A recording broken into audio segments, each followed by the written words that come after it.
猎物，却是没能杀人的寒风。老师，对不住了，这次也连累您了。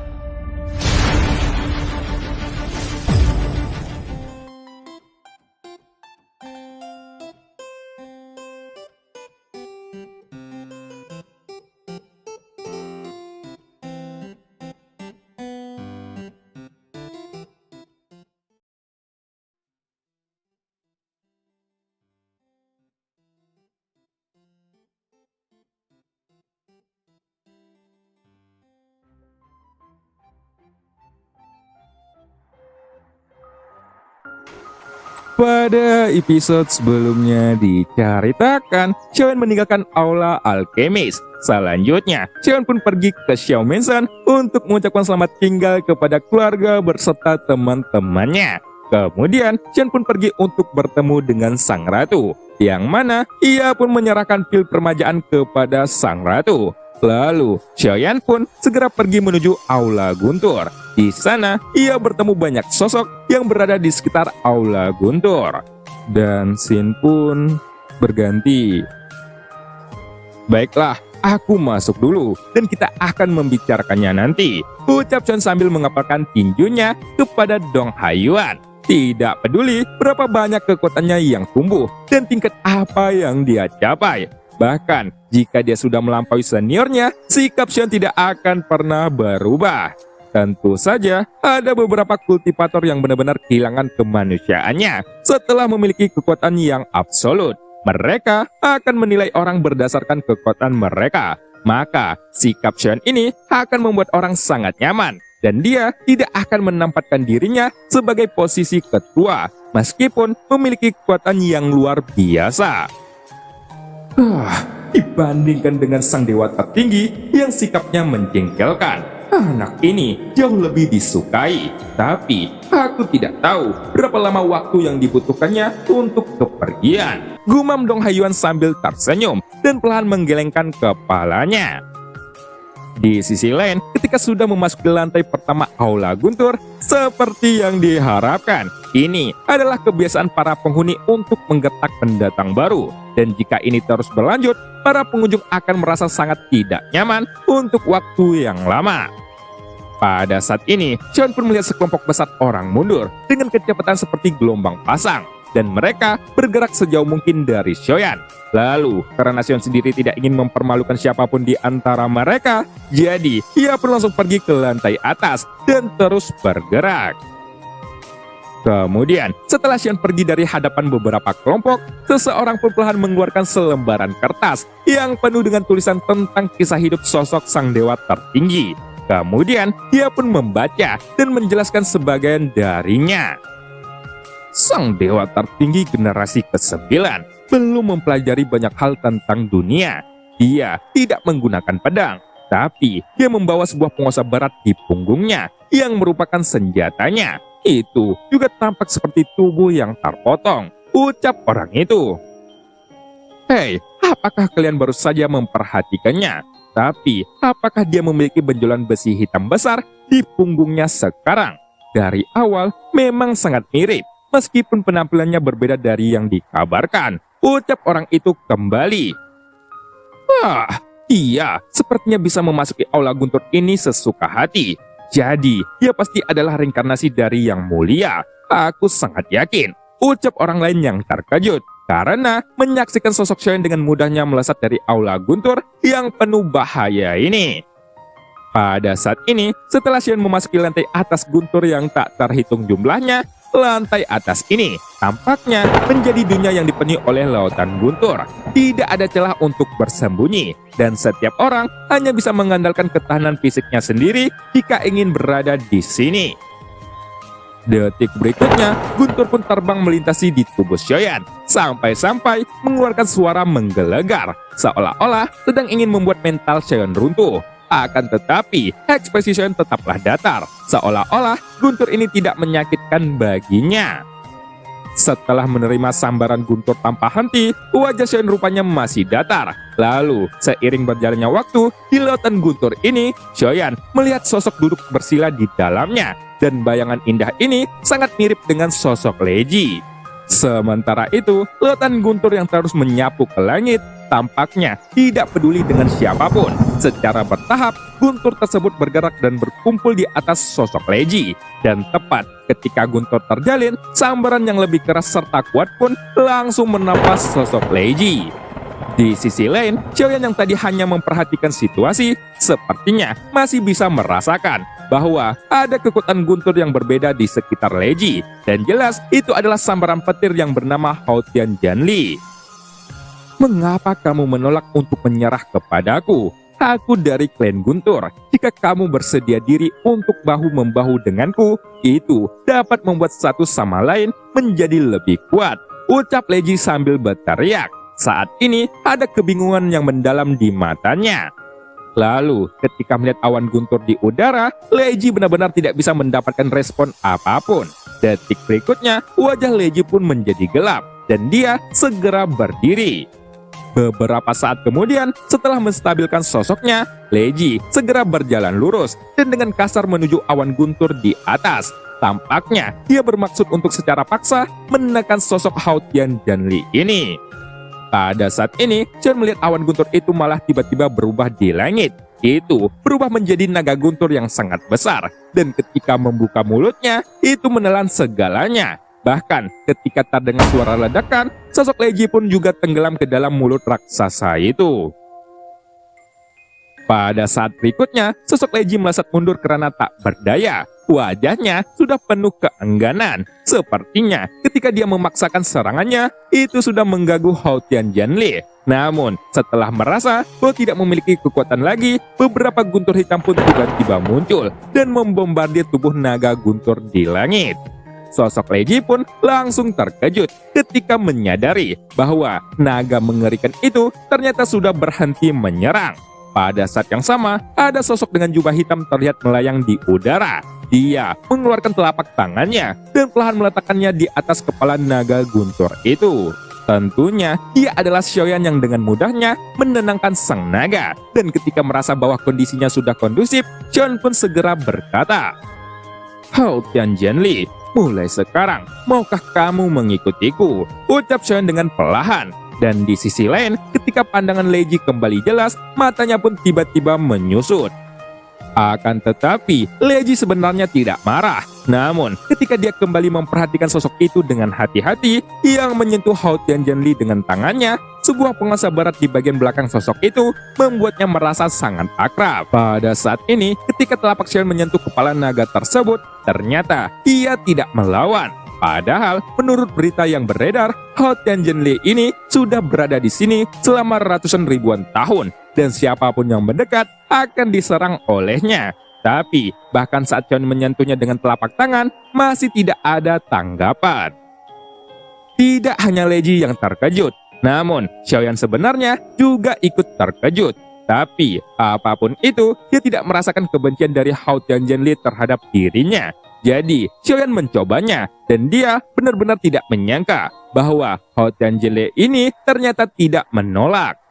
Akan tetapi, ketika Xiaoyan datang ke sini untuk pertama kalinya, Haotian Janli ini tidak menunjukkan belas kasihan kepadanya dulu, dan guntur yang agung terus menyambar dirinya. Tentu saja, Xiaoyan pada waktu itu tidak pernah berpikir untuk membawa pergi Haotian Janli ini. Tampaknya, setelah menembus kaisar keabadian, keberuntungannya telah berubah. Dan ketika Xiaoyan hendak memikirkannya, tiba-tiba ada suara gemetik dari sisi Xiaoyan. Suara tersebut berasal dari busur listrik berwarna merah. Lalu, di sekelilingnya, guntur yang tak terhitung jumlahnya pun melonjak. Kemudian, itu langsung menuju sosok Xiaoyan. Namun, untuk serangan diam-diam seperti ini, Xiaoyan hanya mengangkat alisnya, dan guntur hitam segera muncul di tubuhnya, dengan Xiaoyan sebagai pusatnya. Petir hitam dengan cepat menerjang, lalu bertabrakan dengan guntur lain dari segala penjuru. Tapi, meskipun ada guntur yang menghujani tubuh Xiaoyan, untuk Xiaoyan yang tubuh fisiknya sudah mencapai abadi, itu hampir tidak menyakitkan. Dan ketika Leji melihat adegan ini, dia langsung berkata dengan takjub, bagaimana mungkin dia bisa selicik ini? Aku benar-benar naif karena meragukannya, ucap Leji yang menyaksikan Xiaoyan dengan mudahnya mengatasi guntur mematikan itu. Dan di sisi lain, semakin dia melihatnya, Leji benar-benar menjadi semakin akrab dengan sosok itu. Mungkinkah itu dia? Ucap Leji yang sedikit. Mungkinkah itu dia? Ucap Leji yang sedikit terkejut. Dan tidak heran, Leji tampaknya begitu akrab dengan penguasa berat yang ada di punggungnya. Bahkan, baru setelah Leji mengenal warna hitam yang mengkilat di sekitarnya, Leji ingat sosok itu mungkin Misu Tianli.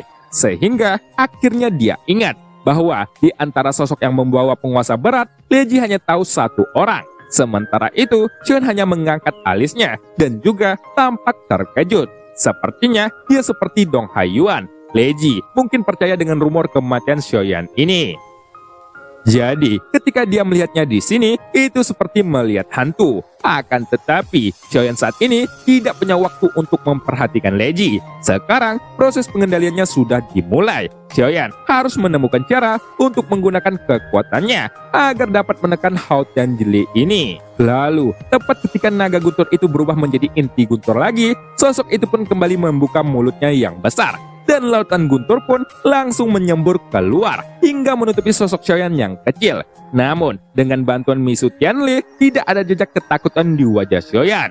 Pada saat menyaksikan pemandangan ini, Leji juga menunjukkan ekspresi takjub. Itu karena bahkan dirinya yang merupakan klan guntur saja tidak berani bertemu langsung dengan Hao Tianjili yang agung. Singkat cerita, setelah konfrontasi yang luar biasa dengan Hao Tianjili, inti guntur tersebut rupanya masih bersikap brutal. Ia tak ingin kalah begitu saja. Xiaoyan segera melepaskan guntur hitam dari tubuhnya, sehingga tabrakan dari kedua inti guntur itu pun tidak bisa dihindari. Adapun Xiaoyan, dia mengambil langkah maju dengan telapak kakinya. Karena Hao Tianjili ini berencana untuk bermain dengannya. Xiaoyan juga memilih untuk bergerak. Ia mengepalkan tinjunya dengan berat dan bergerak menuju Hao Tianjili seperti kilatan cahaya. Akan tetapi, Hao Tianjili ini ternyata jauh lebih lemah dari yang dibayangkan. Bahkan, Chen dapat dengan jelas merasakan bahwa Hao Tianjili ini sebetulnya tidak lemah. Namun, itu sudah dikonsumsi secara berlebihan. Meskipun itu adalah kekuatan dunia dan dapat diisi ulang dengan relatif cepat. Tetapi, satu-satunya hal yang membuatnya diuntungkan adalah ia berada di domain guntur di aula utama. Tidak peduli apakah itu vitalitas atau kekuatan keabadian, tidak mungkin untuk memasukinya. Jadi, sangat sulit untuk ditambahkan. Tapi, tiba-tiba ada lebih banyak guntur hitam di sekitar. Seolah-olah Chen sudah mendapatkan lebih banyak keuntungan. Namun, sebenarnya tidak. Karena alasannya adalah Hao Tianjili ini sudah tidak melawan. Akhirnya, dia mau tidak mau harus berbicara. Tuan, aku sudah lama menunggumu. Tapi, mengapa kamu malah bersama Misu Tianli? Padahal, aku sudah menantikan kemunculanmu di tempat ini. Ucap naga guntur itu dengan perlahan. Dan Xiaoyan pun terdiam ketika ia mendengar ini. Ternyata, inti guntur yang sangat kuat itu adalah milik sang dewa tertinggi dahulu. Tentu saja, sang ratu tidak pernah memberitahu Xiaoyan bahwa mantan majikan naga guntur ini adalah sang dewa tertinggi. Dan dari apa yang dikatakan naga guntur ini, dia pasti merasa cemburu. Apakah kamu pernah mengikuti sang dewa tertinggi? Tanya Xiaoyan dengan ekspresi polos. Dan segera, sosok naga guntur itu pun tiba-tiba merasa bingung dengan pertanyaan Xiaoyan ini. Dia langsung berkata dengan sedih. Kamu bukan yang mulia. Maaf, aku salah mengira, ucap naga guntur. Sang dewa tertinggi sudah mati sejak lama, dan aku adalah reinkarnasinya. Tetapi aku bukanlah dia, jawab Xiaoyan. Jelas, itu karena dia tidak memiliki ingatan. Dunia Sensi akan menghadapi krisis yang sangat mengerikan. Aku harap kamu dapat membantuku, ucap Xiaoyan dengan serius. Tentunya, jika naga guntur ini melawan, bahkan jika dia akhirnya bisa membuatnya naik dan turun, itu akan memakan banyak waktu. Dan apa yang kurang dari Xiaoyan saat ini adalah masalah waktu. Tapi, terlepas dari kesulitan yang Xiaoyan hadapi, tindakannya ini rupanya benar-benar membuatnya iri, cemburu, dan penuh kebencian dari sosok Leji, yang saat ini terus menginjakkan kakinya dengan marah. Akan tetapi, Xiaoyan adalah reinkarnasi dari sang dewa tertinggi. Bahkan, jika Leji berasal dari klan guntur, dia tampaknya tidak lebih dari itu. Lagi pula, sosok Xiaoyan pernah menjadi eksistensi terkuat di dunia ini. Maka, tidak heran Xiaoyan mampu menaklukkannya. Pada saat ini, semua sosok aula penjara Guntur tidak tahu apa yang terjadi. Hanya ada suara yang menyakitkan telinga yang bergema di seluruh aula. Bahkan, para penjaga di luar pun tidak berani mengobrol dan minum lagi. Semuanya terlihat gugup. Sebaliknya, untuk Dong Haiyuan, dia terus berjalan mondar-mandir. Tampaknya, dia ragu apakah harus masuk dan melihat apa yang terjadi, atau diam saja di sini. Terlihat bahwa dia sangat khawatir dengan suara gemuruh Guntur yang menggelegar tanpa henti di dalam. Namun, pada saat mereka merasa cemas, sang ratu pun tiba-tiba muncul di hadapan para penjaga. Mereka pun buru-buru berlutut dengan hormat. Keringat dingin juga keluar dari dahi mereka karena mereka takut bahwa guncangan Guntur di dalam sana disebabkan oleh kesalahan mereka. Bahkan, sang ratu datang sendiri ke sini dan hal tersebut sudah menjelaskan bahwa masalahnya mungkinlah tidak kecil. Mulai sekarang, dengan perintahku, tidak ada yang diizinkan memasuki aula utama, ucap sang ratu dengan tegas. Sosoknya pun kembali menghilang. Lalu, para penjaga segera mengangguk. Mereka tidak berani mengabaikannya. Di luar aula utama, ada awan gelap yang tebal, dan Guntur yang terkandung di dalamnya tampaknya sedang mengamuk.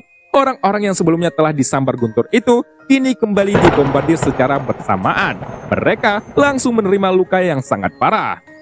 Apa yang sedang dilakukan oleh Yang Mulia? Aku belum pernah melihat momen seperti ini sebelumnya. Dan jika Guntur ini di luar kendali, itu pasti dipengaruhi oleh sesuatu, ucap seseorang sambil memandang aula Guntur dengan ekspresi bingung. Akan tetapi, jika mereka mendekati aula Guntur sesuka hati, semuanya pasti akan dihukum. Jadi, mereka hanya bisa menonton dari kejauhan dan melihat apakah mereka bisa menemukan sesuatu. Pada saat yang sama, di lantai atas aula utama, cahaya Guntur terlihat berkeliaran di sekujur tubuh Shoyan. Kini, Guntur yang dilihat Leji dan Shoyan sebelumnya berbeda. Bahkan, Guntur yang disambar oleh inti Guntur di dalam tubuh Shoyan, energinya sangat besar. Pasti itu akan terbagi dan tidak dapat dikumpulkan sepenuhnya. Tapi, naga Guntur berbeda. Guntur yang dikendalikan olehnya seperti seberkas cahaya yang sebenarnya bergerak teratur. Bentuk Guntur ini terlihat cukup aneh. Tetapi, ketika mendarat di tubuh Shoyan, sosok Shoyan rupanya benar-benar dapat memahami betapa kuatnya Hao Tianzhenle ini setelah mengalaminya secara pribadi. Sementara itu, ketika Leji terus memperhatikan tempat Shoyan berada, tampaknya dia memiliki sedikit perasaan campur aduk. Sepertinya Leji khawatir bahwa Shoyan tidak akan mampu menahannya dan tidak akan bisa membawanya pergi. Segera Leji pun cemberut dan melambaikan tangannya. Namun, dia sangat kesal sehingga dia tidak ingin terus menonton. Pada akhirnya, tanpa berpikir terlalu banyak, Hao Tianzhenle pasti akan didapatkan oleh Shoyan, dan hal ini sudah ditakdirkan. Segera, Shoyan pun meraung lagi ketika Guntur terus menyambar, dan kelopak matanya pun terus berkedut. Leji sendiri belum pernah melihat orang yang tidak tahu malu, yang bahkan membuat permintaan yang tidak masuk akal, dan merasa bahwa kekuatannya sudah cukup. Dari sudut pandang Leji, ini adalah percobaan yang sangat beresiko. Dan bagi Shoyan sendiri, ini adalah kesempatan bagus untuk lebih menstabilkan tubuh fisiknya. Setelah beberapa lama, Hao Tianzhenle belum menunjukkan tanda-tanda akan runtuh. Malahan, kekuatannya semakin kuat dan terus meningkat. Saat ini, rambut Shoyan sudah acak-acakan. Penampilannya berangsur-angsur menjadi mengerikan. Darah pun meluap dari sudut mulutnya. Tapi, meskipun begitu, sosok Shoyan tetap tegap dan tidak kenal takut. Akan tetapi, tidak sulit untuk melihat bahwa kekuatan inti Guntur nomor 5 ini yang dirasakan oleh Shoyan sekarang memang telah melampaui batas yang dapat ia tanggung secara kumulatif. Dan itu bahkan beberapa kali lebih kuat. Namun, atas keinginan Shoyan, naga itu pun mengalir turun seperti seberkas cahaya. Lalu, itu langsung menutupi sosok Shoyan, dan dengan gila-gilaan mememarkan tubuh fisik Shoyan yang sudah babak belur. Di bawah Guntur yang sebenarnya, retakan pun juga muncul pada sebagian kulit Shoyan. Tetapi, energi dan darah yang kuat miliknya juga segera memperbaiki beberapa cedera yang menyebar di dalam tubuhnya.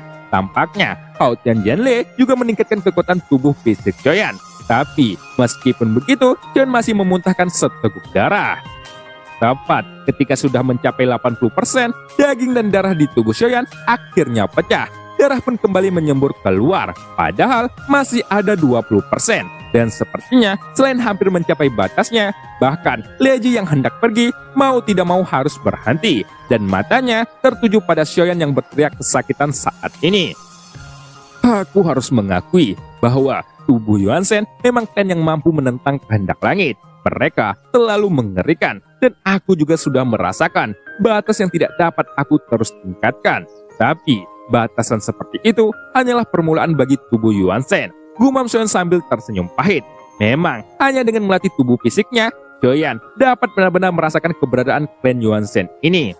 Sekarang, meskipun fisik Xiaoyan telah menembus tubuh keabadian, ketika dia ingin melangkah lebih jauh, Xiaoyan merasakan bahwa ada batas pada tubuhnya sendiri. Akan tetapi, Xiaoyan tidak menyerah dalam pikirannya, dan dia dengan panik mengingat perasaan ketika tubuh Yuan Shen menerobos. Kesenjangan nyata dengan tubuh Yuan Shen bukan hanya pada bakat, tetapi juga pada kenyataan bahwa klan Yuan Shen telah sepenuhnya meninggalkan kultivasi vitalitas, dan dari sudut pandang kemampuan, Xiaoyan berpendapat bahwa tubuh fisik mereka dapat ditingkatkan ke tahap yang sangat mengerikan.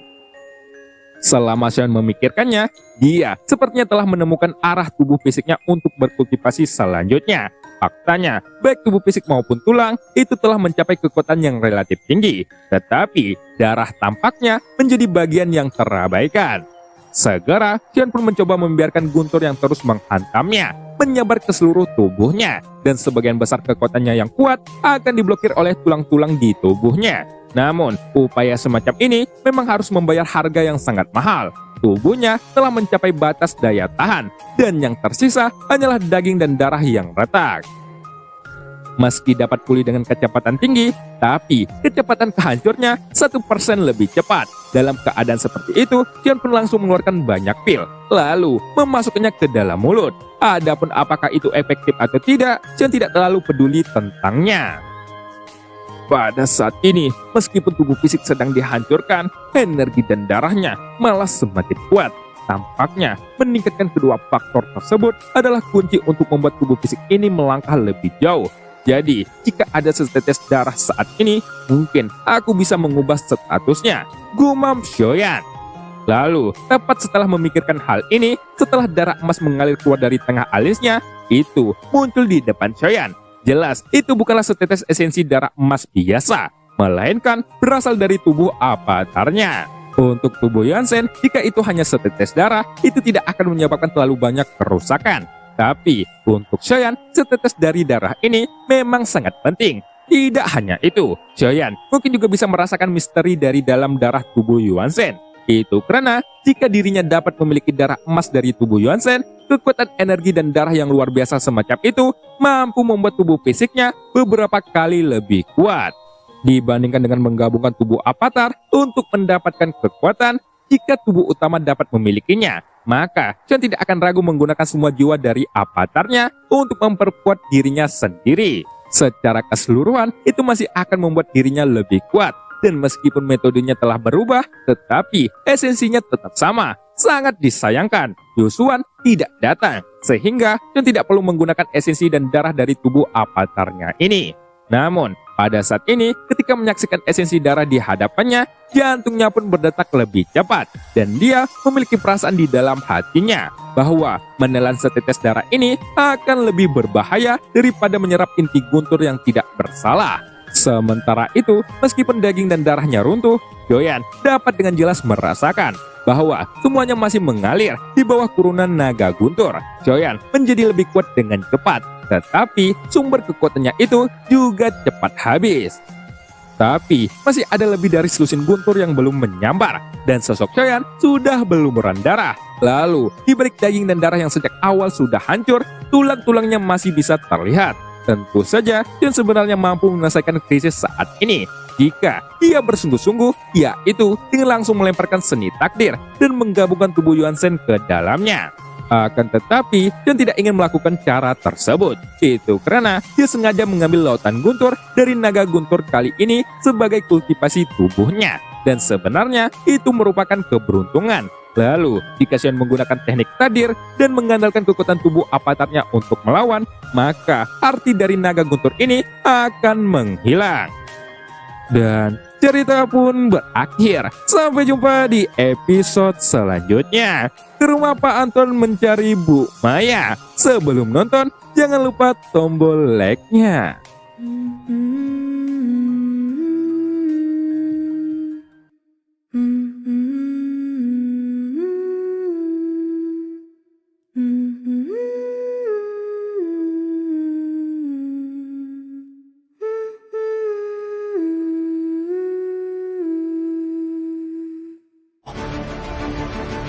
一旦被他们锁定了位置，我们俩都会性命堪忧。所有的隐忍，是为了这一天。我已经等待了太久。今天若是你能够安然无恙地走下擂台，萧炎从此不再踏进迦南学院半步。他迟早会发现的。既然如此，就给他一个惊喜吧。今天，他不会让你们两人彻底的闭上嘴。就算他还活着，你们之间也绝不可能。